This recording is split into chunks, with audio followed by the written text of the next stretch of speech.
Hello traders, this is Fawad Razak, market analyst for City Index. Today is the 20th of November. So the markets have bounced back, as you can see on this daily chart of the dollar yen, and we've seen other dollar pairs also rising, with the euro dollar falling back to 105.50 area, and we've seen the pound also weaken despite a hotter than expected inflation report from the UK.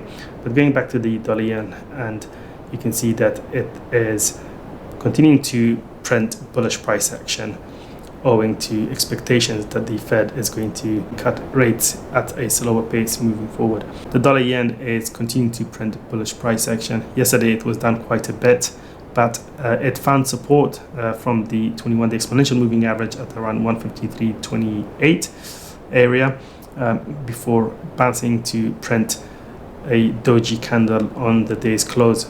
Today we've seen some upside follow through above the yesterday's range, and it has gone back above that 155 level. Remember, 155 to 160 is where the Bank of Japan previously, or the Japanese government had previously intervened in the FX space.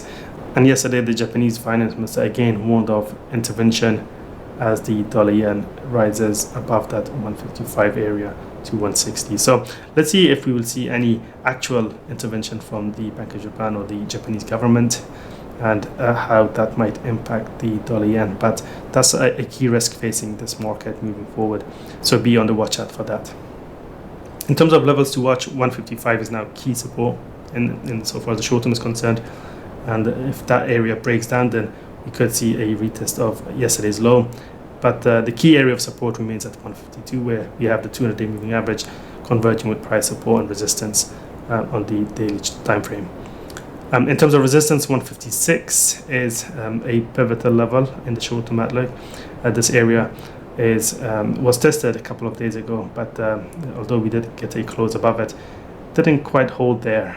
So if we go back above it this time, then in all likelihood we could be heading towards 158 or so in the days ahead, depending on whether or not the Bank of Japan will intervene again.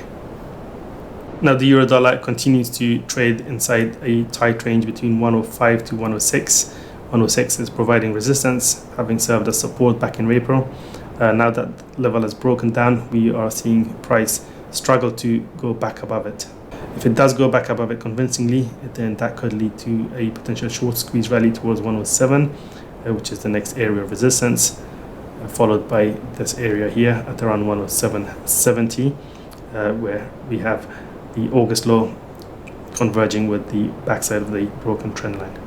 On the downside, if 105 support gives way, then the October 2023 low comes in at 104.48. That could be the next downside target for the euro dollar. Following this morning's release of UK CPI data, the pound initially rose because the data was slightly stronger than expected, and it effectively ended talks of another rate cut by the Bank of England this year.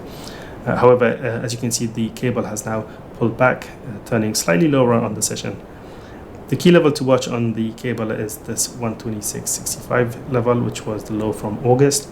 And if it can close above this area today, then there's a possibility we could see a short squeeze rally in the days ahead, potentially lifting rates back to the broken support area at around 128 to 128.70, where the 200-day moving average meets the 21-day exponential moving average and price support and resistance area.